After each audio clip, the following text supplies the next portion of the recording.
L-eks sindku nazzjonalista tal-Mosta u d-deputat nazzjonalista Ivan Bartolo sostna li ma jridx iċedi s-siġġu parlamentari tiegħu lil kap tal-Partit Nazzjonalista Adrian Delija.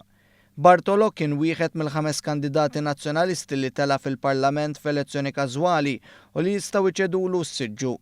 Il-Gazzetta Malta Today rapportat li tlieta filgħodu Ivan Bartolo kellu laqgħa mad-deputat nazzjonalista Clyde Pooley u Pier Portelli, id-direttur ta' The Malta Independent u konsulent tal Adrian Delija bilan li konvinċuh iċedi s-siġġu lil Delija.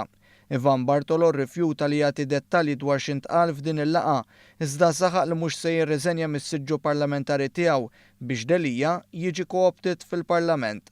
Minkejja li nħatar kap tal-partit, Delija għadu bla pjan dwar kif se jidħol fil-Parlament. Ix-xnijat jibqgħu li s-salvazzjoni tiegħu tkun id-deputat nazzjonalista Marija Fatima De Guara, mart l-eks Ministru Luis De Guara, għalkemm minkejja li fl-aħħar sigħat iddikjarat li ma kellha ebda intenzjoni li tagħmel dan. Is-Sinjura De Guara ġiet eletta fuq il-11 distrett wara li l-Wip Nazzjonalista David Aġus ċeda s-siġġu tiegħu fuq dan id-distrett.